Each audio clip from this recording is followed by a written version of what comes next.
Okay, so we were discussing about the factors affecting stability. Stability को affect करने वाले factors की हम बात कर रहे थे, वो भी कोऑर्डिनेशन कंपाउंड के बारे में। तो first factor is charge density. Charge density on metal ion. How charge density on metal ion affect the stability of coordination compound? We can understand it.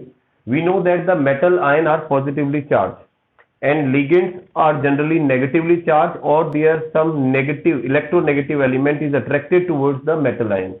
So if there is a greater charge density, positive charge density on metal ion, so it will attract the ligand with strong force. Okay, so it will increase the stability because the ligand will not dissociate from coordination compound. ठीक है, तो हम यहाँ पर देखेंगे जितना ज्यादा charge की डेंसिटी होगी, so you can say that the stability of coordination compound is directly proportional to positive charge density of metal ion. ठीक है, so to understand it we can take an example. Suppose we have two coordination compound FeCN6 and the charge is 4 minus charge is here, and second is FeCN6 and 3 negative charge is there. So आपसे पूछा गया which coordination ion, which complex ion is more stable. Let me close the door. Which coordination? Second one. Okay, yes, it's correct. Actually second one is more stable. That is because Fe has Fe2 plus charge. Okay, if you find the oxidation state of Fe, then you will get +2, and here the oxidation state of this Fe is +3. So as I told that greater the positive charge density on metal ion, greater will be the stability. So this one is more stable. If we talk about the stability, so we can say that this coordination compound is more stable because of the greater positive charge density on Fe. Okay, तो ये तो एक बात हो गई। Second ये है कि अगर मान लीजिए we have same charge on metal ion but the type of metal ion are different. Suppose the elements are different but the charge are same. So in that case how can we find the stability? तो वहां हम stability को कैसे find कर सकते हैं? Let's see, एक example और देखते हैं अपन। So in that case we can take an example, Fe2 plus and Mn पहले ले लो। Okay, Mn2 plus, Fe2 plus, then cobalt 2 plus, after cobalt nickel 2 plus, and then Cu2 plus. Okay, so these are some metal ions, and here we can see that the charge on metal ions are same. Okay, 2 plus each have dipositive charge, तो सब पर dipositive charge है but the metal is different. So here how can we find out the charge density? Positive charge density को कैसे find करेंगे? When we move left to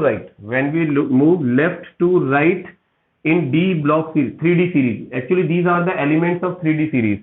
25, 26, 27, 28 and 29. These are the elements. Atomic number are 25 to 29. तो यहाँ पर जैसे जैसे आप move कर रहे हैं इस डायरेक्शन में, as you move in this direction, so atomic size of element का जो एटॉमिक साइज है इट डिक्रीजेस। ठीक है, वो डिक्रीज होगा। तो सिमिलरली आयनिक साइज भी डिक्रीज होगा। Okay, but the charge is same. ठीक है, चार्ज जो है वो सेम है। बट अब यहाँ एक सिंपल सा हम लोग कंक्लूजन निकाल सकते हैं कि अगर कोई छोटा आयन है, the ion which is smaller in size and having the +2 charge, and ion which is greater in size having +2 charge, so which have greater charge density? Can you tell me which has Cu2 plus or Mn2 plus, which has greater charge density? किसके ऊपर charge density ज्यादा होगी बेटा? Can anybody answer this question? Which ion should contain the greatest charge density, या सबसे ज्यादा charge density किस में होनी चाहिए। देखो यहां पर जैसे जैसे आप मूव कर रहे हैं आगे की तरफ, तो साइज जो है it is decreasing constantly, size is constantly decreasing. So as the size is decreasing but the charge is same, तो जो छोटे साइज वाला आयन है आपके पास में and having the same charge, तो उसकी चार्ज डेंसिटी ज्यादा होनी चाहिए, इस पर पॉजिटिव चार्ज डेंसिटी ज्यादा होगी। ठीक है, तो हम यहाँ कह सकते हैं कि जब आप इस डायरेक्शन में बढ़ रहे हैं, ठीक है, तो यहां पर पॉजिटिव चार्ज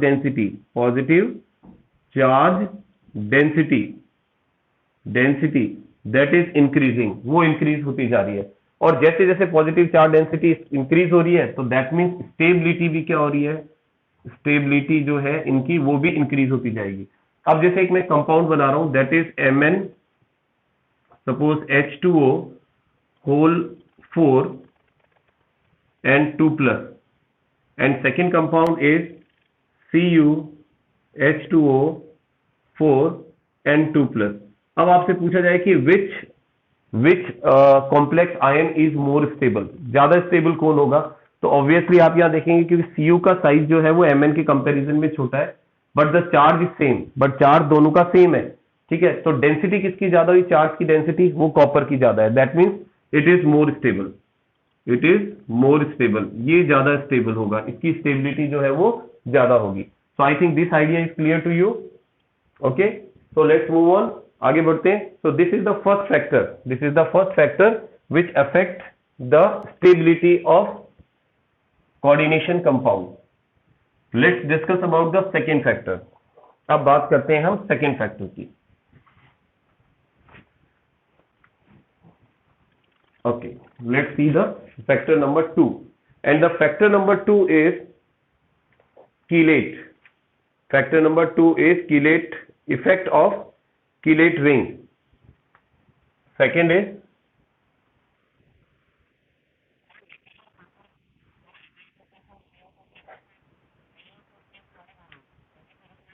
Cu2 plus बड़ा नहीं है बेटा, Cu2 plus बड़ा नहीं है, Cu2 plus छोटा है। The size of Cu2 plus is smaller, ठीक है, but the charge is same on Cu2 plus and Ni2 plus। so क्योंकि Cu2 plus का साइज छोटा है और चार्ज बराबर है, दैट मीन्स उसके ऊपर डेंसिटी ज्यादा है। तो यहां हम कंसीडर कर रहे हैं चार्ज डेंसिटी को, तो चार्ज डेंसिटी कॉपर के ऊपर ज्यादा है, छोटा साइज होने की वजह से। Got it?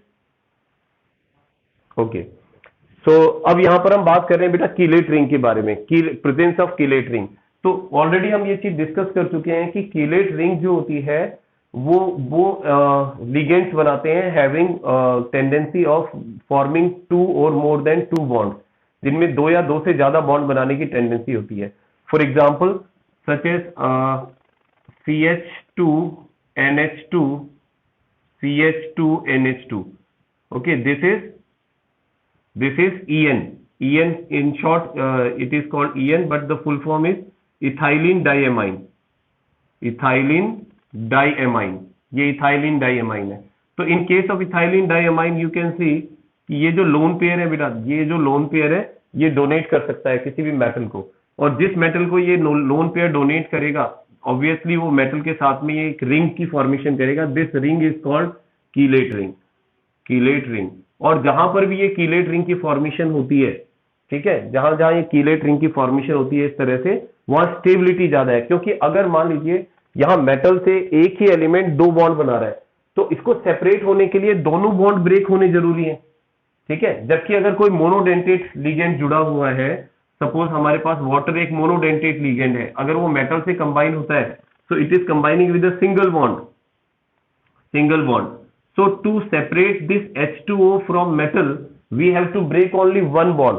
But to separate this ligand from metal, we have to break 2 bonds. So greater the number of bonds formed by the ligand, ठीक है, it will increase the stability। तो वो stability को increase कर लेता है। तो जहां पर भी ये कीलेट रिंग फॉर्मेशन होती है वहां stability ज्यादा होती है, ठीक है ना। तो ये ध्यान रखें कि इसमें stability को आप यूं भी कह सकते हैं, stability is directly proportional to tendency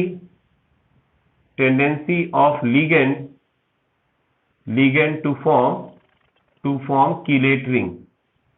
chelate ring बनाने की जितनी टेंडेंसी होगी उतनी ज्यादा उसकी स्टेबिलिटी बढ़ जाएगी, उस लिगेंड वाले कंपाउंड की स्टेबिलिटी इंक्रीज हो जाएगी। ठीक है, तो ये भी एक फैक्टर है जो इसको अफेक्ट करता है। इसके बाद the next thing which we are going to discuss, this is the second factor. ठीक है, let's discuss about the factor number 3। Factor number 3, and the factor number 3 is negative charge density on ligands पर, जैसे metal ion पर हम लोग positive charge density को देखते हैं, तो सिमिलरली हम लोग लिगेंड्स पर नेगेटिव चार्ज डेंसिटी को देखते हैं।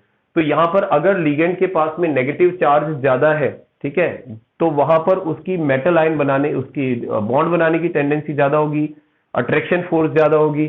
जैसे for example if we compare suppose Cl negative and O2 negative, we have these two ligands, ठीक है, oxido and chlorido, we have two ligands.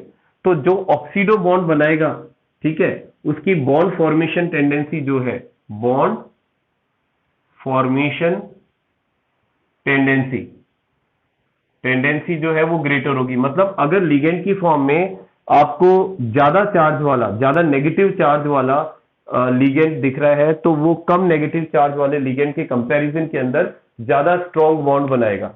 ठीक है, क्योंकि पॉजिटिव चार्ज नेगेटिव चार्ज को अट्रैक्ट करता है। जैसा हमने CFT में पढ़ा है कि हम लोग उन्हें पॉइंट चार्ज मानते हैं। तो पॉइंट चार्ज अगर हम कंसिडर कर रहे हैं, तो अगर लिगेंड के ऊपर चार्ज ज्यादा है, दैट मीन्स वो ज्यादा फोर्स के साथ में, ज्यादा इलेक्ट्रोस्टैटिक फोर्स के साथ में, कूलम्बिक फोर्स के साथ वो अट्रैक्ट होगा और उसकी स्ट्रेंथ ज्यादा होगी बॉन्ड की, और उस कंपाउंड की स्टेबिलिटी ग्रेटर होगी।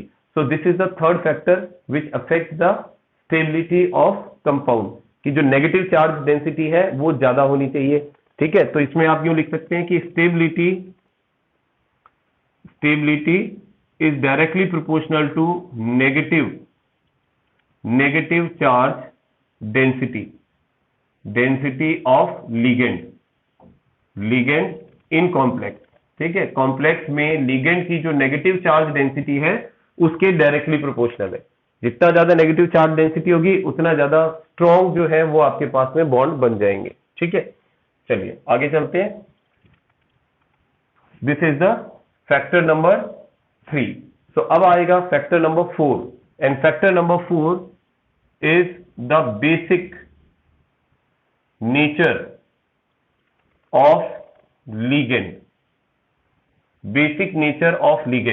अब बेसिक नेचर ऑफ लिगेंड से मेरा क्या मतलब है?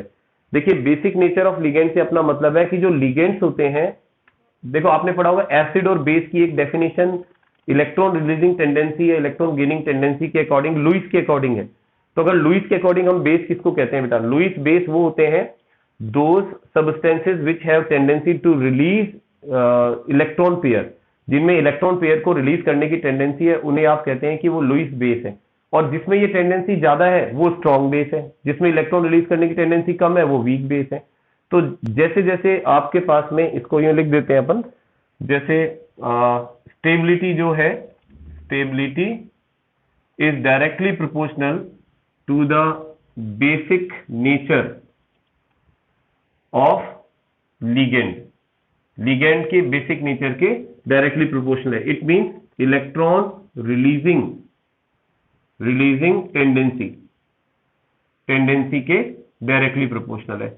अब इसका ना एक एग्जांपल आता है। जैसे मान लीजिए आपको कहा जाए कि एक तो फ्लोरिडो है, एक क्लोरिडो है, तो इन दोनों में ज्यादा बेसिक नेचर किसका है? तो ऑब्वियसली स्टूडेंट्स ये बोलते हैं कि ज्यादातर ऐसे बोलते हैं कि फ्लोरीन क्योंकि ज्यादा इलेक्ट्रोनेगेटिव है, तो जो इलेक्ट्रोनेगेटिव है वो तो इलेक्ट्रॉन को अपनी तरफ अट्रैक्ट करेगा, तो इसका मतलब इसका बेसिक नेचर कम है। और फ्लोरीन जो है वो कम इलेक्ट्रोनेगेटिव है, तो इसका बेसिक नेचर ज्यादा होना चाहिए।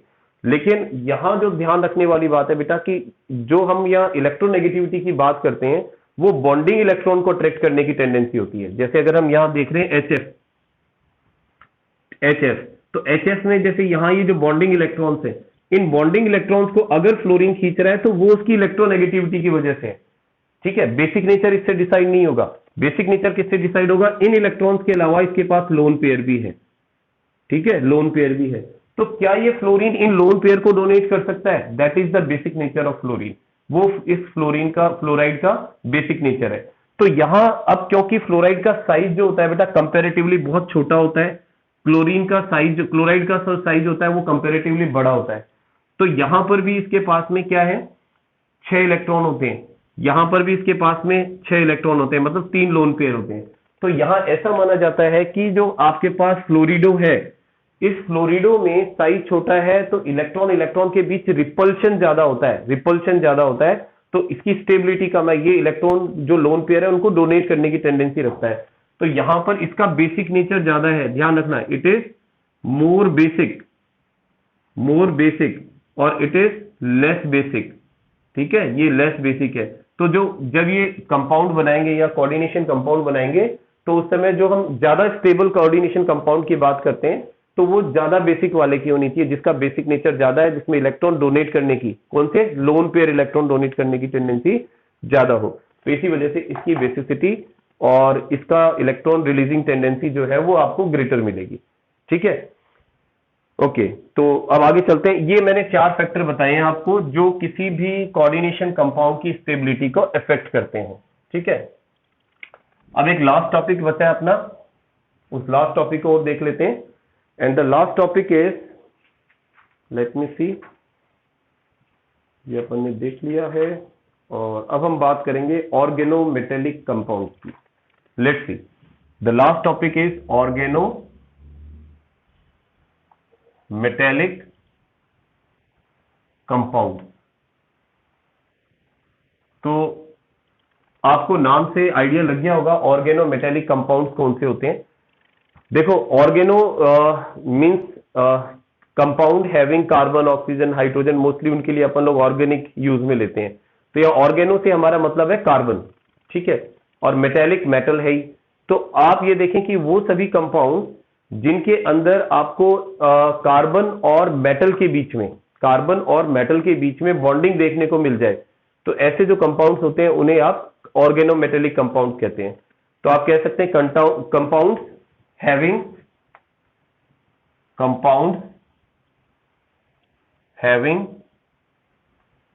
bond between metal and carbon, उन्हें आप बोलेंगे ऑर्गेनोमेटेलिक कंपाउंड। और इन ऑर्गेनोमेटेलिक कंपाउंड्स को अपन 3 कैटेगरी में डिवाइड कर रहे हैं, 3 तरह के ऑर्गेनोमेटेलिक कंपाउंड पढ़ेंगे, ठीक है। फर्स्ट टाइप जो ऑर्गेनोमेटेलिक कंपाउंड जो अपन पढ़ेंगे दैट इज वो कंपाउंड जिनमें आपको केवल और केवल सिग्मा बॉन्ड मिलता है कार्बन और मेटल के बीच में। तो आप कह सकते हैं sigma bonded organometallic compound. First is sigma bonded organometallic compound, ठीक है। हमारे जो सिलेबस के अंदर है बेटा वो है ऑर्गेनोमेटेलिक कंपाउंड जिनमें सिग्मा और पाई दोनों बॉन्ड देखने को मिलते हैं, लेकिन एक्चुअली होते 3 तरह के, इसलिए अपन थोड़ा सा इसको हल्का सा डिस्क्राइब करेंगे। तो सिग्मा बॉन्डेड ऑर्गेनोमेटेलिक कंपाउंड का अगर अपन एग्जांपल देखते हैं, ठीक है, तो आप देखो आपने ग्रिग्नार्ड रिएजेंट पढ़ा था, ग्रिग्नार्ड रिएजेंट। तो ग्रिग्नार्ड रिएजेंट में आपने पढ़ा था कि इस तरह से CH3Mg Br। तो यहां पर अगर CH3 को मैं देखता हूं कि ये बॉन्ड किसके साथ बनता है, तो आप देखिए ये इस तरह से कार्बन और मेटल के बीच में बॉन्ड है। This bond is organometallic bond, ठीक है। ये जो बॉन्ड दिख रहा है आपको, इसको हम ऑर्गेनोमेटेलिक बॉन्ड कह रहे हैं, ठीक है, जो कि कार्बन और ऑक्सीजन के बीच में बॉन्ड बन रहा है, और ये सिग्मा बॉन्ड है, this is sigma bond, covalent bond है, ठीक है। इसलिए हम इसको किस कैटेगरी में रख रहे हैं? ऑर्गेनोमेटेलिक कंपाउंड की कैटेगरी के अंदर रख रहे हैं। इसके अलावा और भी कंपाउंड हो सकते हैं, जैसे डाई इथाइल जिंक होता है और टेट्रा इथाइल लेड होता है, ठीक है। एक इसके अलावा आपने ये भी कंपाउंड्स देखे हैं, जैसे C2H5 होल 2Zn, एक ये कंपाउंड है। एक ये भी कंपाउंड हमने स्टडी किया था 4PB, टेट्रा इथाइल लेड, जिसको आप PEL कहते हैं, जो एंटी नॉकिंग एजेंट की तरह काम में आता है। ये हेलोजन डेरिवेटिव के अंदर आपने पढ़ा था, टेट्रा एथाइल लेड। ठीक है, तो ये सारे कंपाउंड ऐसे कंपाउंड है जहां मेटल और कार्बन के बीच में सिग्मा बॉन्ड की फॉर्मेशन होती है। ठीक है, नंबर 2, सेकंड जो आता है आपके पास ऑर्गेनोमेटेलिक ऑक्सिलेट। बेटा ऑक्सिलेट आयन तो एक्चुअली क्या है, ऑक्सैलिक एसिड में हाइड्रोजन डिसोसिएशन होने के बाद बनता है, वो तो एक आयन है भाई। जैसे आपके पास COOH और COOH, this is oxalic acid. ठीक है, और क्योंकि हमें पता है कि जो एसिड्स होते हैं उनको वाटर में डिसॉल्व करने पर डिसोसिएट होते हैं, वीक एसिड है, तो अगर आप इसको वाटर में डिसॉल्व करेंगे तो डिसोसिएशन के बाद it will form oxalate ion. ठीक है, 2H+, तो इस तरह से ऑक्सिलेट आयन बनाता है, और ये ऑक्सिलेट आयन क्या बेटा, हाँ कीलेट इफेक्ट डाल दो, बिल्कुल कीलेटिंग इफेक्ट देता है ऑक्सिलेट आयन। ठीक है, but it is not an organometallic compound, यह भी ऑर्गेनोमेटेलिक कंपाउंड नहीं है। इवन इसका जो सॉल्ट बनेगा, जैसे हम अगर इसका एक सॉल्ट बना देते हैं, सपोज यहां पर मैं 2 Na ऐड कर देता हूं। ठीक है, Na और Na, जिसे हम क्या बोलेंगे, सोडियम ऑक्सिलेट। तो सोडियम ऑक्सिलेट भी आपके पास में ऑर्गेनोमेटेलिक कंपाउंड नहीं है, क्योंकि ये आयनिक कंपाउंड होता है, यहाँ कोऑर्डिनेट कोवेलेंट बॉन्ड नहीं बनता, इसमें आयनिक बॉन्ड बनता है। ठीक है, ओके, चलिए आगे चलते हैं। तो नेक्स्ट अपन बात कर रहे थे बेटा number 2, and number 2 is, please turn off your audio. Pi bonded organometallic compound, organometallic compound, metallic compound. Okay, next we are going to discuss about pi bonded organometallic compounds. So these are such type of organometallic compound in which there is a formation of pi bond between metal and carbon. metal और carbon के बाद बीच में pi bond मिलता है। बाकी ये एक the example of these compounds are mostly not given in our books and we are not going to study these, but हम एक example ले लेते हैं इसका। जैसे एक सैंडविच कंपाउंड होता है बेटा, there is a sandwich compound that is called dibenzene chromium. इसका एग्जांपल अगर हम लेते हैं, example dibenzene chromium is example of this compound, this type of compound. यहां पर क्रोमियम जो है वो बेंजीन रिंग के बीच में सैंडविच हो जाता है, like this, and that's why this compound is called dibenzene chromium, dibenzene chromium, chromium. Okay, and this is sandwich compound. Okay, इसको आप सैंडविच कंपाउंड भी कहते हैं, sandwich compound. Okay, because between two benzene ring chromium has become just like a sandwich stuff between the two breads, है ना। तो बिल्कुल उसी तरह से यहाँ पर ये शिफ्ट हो गया है। तो ये यहाँ पर इनके बीच में जो बॉन्डिंग है, these bondings are pi bond। ठीक है, ये pi bond है, बट ज्यादा डिटेल में नहीं जाएंगे because it is not in our syllabus, हमारे सिलेबस में नहीं है। बट हमें पता होना चाहिए कि हमारे पास जो ऑर्गेनोमेटेलिक कंपाउंड्स हैं दे आर ऑफ 3 टाइप्स, 3 तरह के हैं। फर्स्ट सिग्मा बॉन्डेड, ठीक है, second pi bonded, and third which we are going to study, very very important for exam point of view, that is sigma and pi bonded. तो third अब हम पढ़ने जा रहे हैं, वो हमारे सिलेबस में है, that is sigma and pi bonded. तो उसको अपन थोड़ा सा देखेंगे ध्यान से। तो third is sigma and pi bonded organometallic compound, sigma and organometallic compound. ठीक है, sigma and pi bonded organometallic compound. तो इसके एग्जांपल में मोस्टली क्या आता है बेटा, कार्बोनिल कंपाउंड्स जो आते हैं, मेटल कार्बोनिल जो कंपाउंड्स आते हैं, they are example of sigma and pi bonded organometallic compound. So we can take an example such as nickel tetracarbonyl and Fe pentacarbonyl, chromium 6 carbonyl group are there, so and so on। और भी example हो सकते हैं, and some other examples, let me write also some other examples, so they can be Mn2CO10, and one more example is CO cobalt 2, then CO8. So all these are organometallic compound. ठीक है, structure हमें इनका पता ही है, जैसे beginning के जो है इन तीनों का स्ट्रक्चर बिल्कुल सिंपल है, that is tetrahedral, okay, this is trigonal bipyramidal and this is octahedral. इस तरह के स्ट्रक्चर है, ये थोड़े कॉम्प्लिकेटेड स्ट्रक्चर है बिकॉज इनके अंदर 6 से ज्यादा है हमारे पास में। ठीक है, तो अब यहाँ पर हम ये समझते हैं कि ऑर्गेनोमेटेलिक कंपाउंड कैसे हैं और ये पाई और सिग्मा बॉन्ड कैसे बनाते हैं। इस तरह के कंपाउंड जो होते हैं बेटा, they are more stable than ordinary organometallic compound, उनसे ज्यादा स्टेबल होते हैं और इनकी स्टेबिलिटी का इफेक्ट जो है वो समझाया जाता है सिनर्जिक इफेक्ट से। सिनर्जिक इफेक्ट, अब ये सिनर्जिक इफेक्ट क्या होता है, या जिसको हम लोग बैक बॉन्डिंग कहते हैं, बैक बॉन्डिंग, तो इस चीज को अपन समझते हैं, that is very very important. ये चीज काफी इंपॉर्टेंट है और एग्जाम में पूछा जाता है बैक बॉन्डिंग के बारे में या सिनर्जिक इफेक्ट के बारे में, कि सिनर्जिक इफेक्ट कैसे होता है। चलिए देखते हैं इसको, सिनर्जिक इफेक्ट को। देखिए हम यहां पर एग्जांपल ले रहे हैं मेटल कार्बोनिल कंपाउंड्स का। ठीक है, डायग्राम में यहां बना देता हूं तो ज्यादा बेटर रहेगा। तो हम यहां पर जब मेटल और कार्बोनिल का एग्जांपल ले रहे हैं तो देखो होता क्या है, मेटल कार्बोनिल के साथ बॉन्डिंग बना रहा है। इस तरह से मेटल कार्बोनिल, इनके बीच में एक कोऑर्डिनेट बॉन्ड होता है, ये तो हम जानते हैं।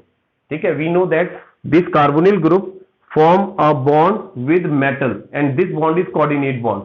ठीक है, ये कोऑर्डिनेट बॉन्ड बनता है, बट एक्चुअली ये बॉन्ड बनता कैसे, ये चीज समझते हैं। मैं यहां पर मेटल को ड्रॉ कर रहा हूं, ठीक है, और मेटल के कुछ जो ऑर्बिटल्स हैं उनको ड्रॉ कर रहा हूं। So there are some orbitals of metal. ठीक है, मेटल के ऑर्बिटल्स को ड्रॉ कर रहा हूं, तो ये मैंने कुछ मेटल्स के ऑर्बिटल ड्रॉ किए हैं और इन मेटल के ऑर्बिटल्स के अंदर मैं यहाँ क्या कर रहा हूं, जो सपोज यहां पर ये हो सकता है कि मेटल में कुछ ऑर्बिटल्स एम्प्टी हो, कुछ ऑर्बिटल फिल हैं, जो हम ऑलरेडी पढ़ चुके हैं। जब हमने वीबीटी पढ़ा तो वीबीटी में भी हमने देखा कुछ में अनपेयर्ड इलेक्ट्रॉन या पेयर्ड इलेक्ट्रॉन होते हैं। ठीक है, और कुछ एम्प्टी होते हैं। तो यहां पर हम ये सपोज मान लेते हैं कि ये जो आपके पास में ऑर्बिटल्स हैं, दे आर फील्ड ऑर्बिटल्स। जो मैंने डार्क किया है, they are field orbitals, these are the field orbital of metal. ठीक है, and this is empty orbital of metal, ये मेटल का एम्प्टी ऑर्बिटल है। और यहां मैं कार्बोनिल की फॉर्मेशन कर रहा हूं, दिस इज कार्बोनिल। ठीक है, दिस इज कार्बोनिल ग्रुप। और कार्बोनिल ग्रुप के अंदर अब यहां हम देखें तो कार्बन के पास इस तरह से ये ऑर्बिटल्स हैं, और यहां जो कार्बन है बेटा उसके पास कार्बोनिल ग्रुप में एक लोन पेयर होता है, ध्यान रखना। ठीक है, it has a lone pair. तो यहां क्योंकि इसके पास लोन पेयर है, इलेक्ट्रॉन्स हैं, इसको मैं इस तरह से शो कर देता हूं। ठीक है, और ये दो इसके एम्प्टी ऑर्बिटल है, जो ये एक जो है ये एंटी बॉन्डिंग है, एंटी बॉन्डिंग। ठीक है, ये एंटी बॉन्डिंग पाई स्टार से अपन जिसको शो करते हैं कि pi star anti bonding orbital है। अब हमें पता है कि जब कार्बोनिल जो है वो मेटल को इलेक्ट्रॉन देता है, जैसा मैंने ऊपर दिखाया कार्बोनिल मेटल को इलेक्ट्रॉन देता है, सो सपोज इसने ये दो इलेक्ट्रॉन इस मेटल के एम्प्टी डी ऑर्बिटल में दे दिए। ठीक है, कार्बोनिल के कार्बन के पास जो लोन पेयर है उसने दो इलेक्ट्रॉन जो है वो मेटल के एम्प्टी डी ऑर्बिटल के अंदर डोनेट कर दिए। तो यहां जो बॉन्ड बन रहा है इनके बीच में वो सिग्मा बॉन्ड है। एक्चुअली इनके ये ऑर्बिटल आपस में ओवरलैप होते हैं और इलेक्ट्रॉन उस तरफ शिफ्ट हो जाते हैं, तो सिग्मा बॉन्ड की फॉर्मेशन होती है। अब यहां जो मेटल के पास जो फील्ड ऑर्बिटल्स हैं, जहां पर इलेक्ट्रॉन ऑलरेडी प्रेजेंट है, जब ये इसके कांटेक्ट में आएगा तो डेफिनेटली ये भी आपस में कांटेक्ट में आएंगे। तो ये जो फील्ड ऑर्बिटल है वो अपने इलेक्ट्रॉन इसके एम्प्टी ऑर्बिटल्स के अंदर दे देंगे बेटा, that is very very important ना। इसके एम्प्टी ऑर्बिटल्स के अंदर अपने इलेक्ट्रॉन को दे देंगे, और जब अपने बिल्कुल, तो यहां पर जो बॉन्ड बनेगा वो क्या बन जाएगा, वो पाई बॉन्ड बन जाएगा, दिस इज पाई बॉन्ड। ठीक है, अब यहां पर सिग्मा और पाई दोनों बॉन्ड की फॉर्मेशन हुई है। ठीक है, लेकिन जो इंपॉर्टेंट बात ध्यान रखने वाली है कि यहां पर ये तो फॉरवर्ड बॉन्डिंग हो रही है, बट ये बॉन्डिंग जो है ये बैक साइड में हो रही है, बैक साइड में बॉन्डिंग हो रही है। तो जो बैक साइड की बॉन्डिंग है इसी को अपन क्या बोलते हैं, बैक बॉन्डिंग कहते हैं। This is called back bonding, मतलब फ्रंट के साथ साथ बैक साइड भी बॉन्डिंग हो रही है। एक और इंपॉर्टेंट बात यहां पर आप देखिए, जो कार्बन होता है बेटा, कार्बन की वैलेंसी कितनी होती है, 4 होती है। ठीक है, और हमें पता है कि कार्बन यहां 4 वैलेंसी शो कर रहा है। ठीक है, इस कार्बोनिल ग्रुप के अंदर। अब अगर मान लीजिए ये बैक बॉन्डिंग करता है, तो मैं कह रहा हूं कि ये एक बॉन्ड और बना रहा है, तो ये एक इसने एक बॉन्ड और फॉर्म कर लिया। So is it possible that carbon can form 5 bond? Not possible. तो इसका मतलब ये अनस्टेबल है, ये अपना एक बॉन्ड ब्रेक करेगा। तो इसका एक बॉन्ड ब्रेक होता है यहाँ पर, ठीक है, एक बॉन्ड ब्रेक हो जाता है और ये इस तरह से मतलब दोनों तरफ दो दो बॉन्ड शो करता है, और इस बॉन्ड की स्ट्रेंथ जो है वो कम हो जाती है। इस बॉन्ड की जो स्ट्रेंथ है वो कंपेरेटिवली इसकी वजह से कम हो जाती है, और इस बॉन्ड की स्ट्रेंथ जो है वो बढ़ जाती है। तो यहां ध्यान रखना, इसकी स्ट्रेंथ जो है, स्ट्रेंथ डिक्रीज हो जाती है, डिक्रीजेस, और इसकी जो स्ट्रेंथ है, स्ट्रेंथ वो इंक्रीज हो जाती है, इंक्रीज हो जाती है। ठीक है, तो ये जो पूरा इफेक्ट अपन को इसके अंदर दिख रहा है, जो बैक बॉन्डिंग हो रही है, इसको अपन सिनर्जिक इफेक्ट कहते हैं। दिस इफेक्ट को इज कॉल्ड सिनर्जिक इफेक्ट। और इस इफेक्ट की वजह से मेटल और कार्बोनिल के बीच की जो बॉन्ड होता है उसकी स्ट्रेंथ बढ़ जाती है। तो हम ये कहते हैं कि सिनर्जिक इफेक्ट जो होता है वो मेटल कार्बोनिल कंपाउंड में मेटल और कार्बन के बीच में जो बॉन्ड बनता है उसकी स्ट्रेंथ को इंक्रीज करता है। ठीक है, this is synergic effect. Important topic है, इसका डायग्राम कभी कभी पूछ लिया जाता है, तो इस डायग्राम को जरूर आप अच्छी तरह से स्टडी करें। ठीक है, तो ये चीज ध्यान रखें। और एक और बात यहां ध्यान रखें कि मेटल और कार्बन के बीच में बेटा जितना ज्यादा स्ट्रॉन्ग बॉन्ड बनेगा, जितना ज्यादा स्ट्रॉन्ग बॉन्ड बनेगा, उतना ही कार्बन और ऑक्सीजन का बॉन्ड जो है वो वीक होता चला जाएगा।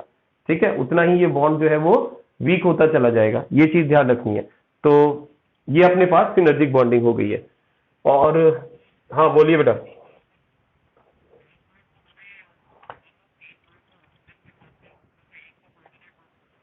हाँ बिल्कुल, एक कोऑर्डिनेट बॉन्ड था बेटा, लेकिन एक्चुअली क्या होता है यहाँ को, लेकिन जब ये सिनर्जिक इफेक्ट शो करेगा, भाई बैक बॉन्डिंग करेगा, तो बैक बॉन्डिंग में 5 बॉन्ड बन रहा है, तो कार्बन, वो बॉन्ड है तो कार्बन के ही ना, तो 5 बॉन्ड एग्जिस्ट तो कर ही नहीं सकते इस कार्बन के साथ में, तो एक बॉन्ड तो इसको ब्रेक करना पड़ेगा। ठीक है, फिर वो चाहे वो कोवलेंट बॉन्ड को ब्रेक करे, वो कोवलेंट बॉन्ड ब्रेक हो जाएगा उसके अंदर जो कार्बन ऑक्सीजन के बीच में। ठीक है।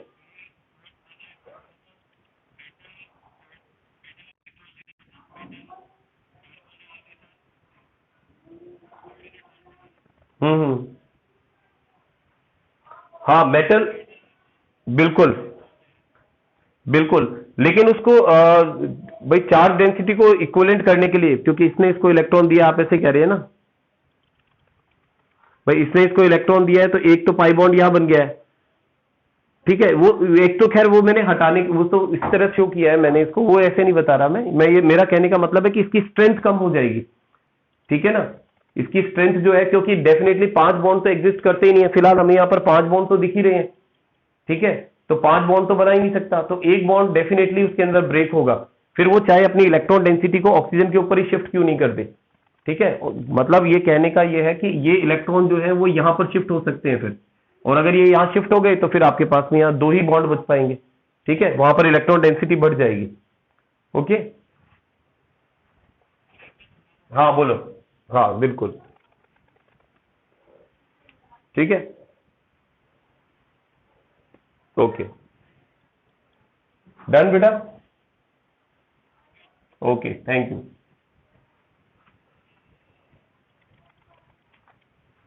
तो ये अपने पास हो गया है synergic bonding, synergic effect and back bonding. ठीक है, तो एप्लीकेशंस वगैरह बेटा इस बार थोड़ा सिलेबस में से हटा दिया गया है, तो एप्लीकेशन अपन नहीं देख रहे हैं। ठीक है, तो आपका चैप्टर जो है वो यहीं पर खत्म हो जाता है इस हिसाब से। और अब इसके बाद जो अपन स्टार्ट करेंगे the next chapter, that is P block element. हम लोग अब आगे पी ब्लॉक एलिमेंट की स्टडी करेंगे, पी ब्लॉक एलिमेंट। तो अब हिसाब से अगर देखा जाए तो हमारा जो है वो टोटल 3 चैप्टर बचे हुए हैं। एक तो पी ब्लॉक एलिमेंट्स है, एक D and F block elements है, और एक बायोमोलिकल्स है। बायोमोलिकल्स भी काफी उसके अंदर चीजें जो है वो डिलीटेड कर दी गई हैं, तो बायोमोलिकल्स ज्यादा बड़ा चैप्टर नहीं है, इट्स अ स्मॉल चैप्टर। तो हाँ, पी ब्लॉक में it will take some time, थोड़ा टाइम लगेगा, it will take I think week और मोर देन वीक, एक वीक से ज्यादा टाइम ले सकता है। बट जो आपके पास में डी ब्लॉक है वो भी लगभग 3 से 4 दिन में कंप्लीट हो जाएगा, कोऑर्डिनेशन भी 3 से 4 दिन में, it means about 16 to 17 days, maximum 20 days.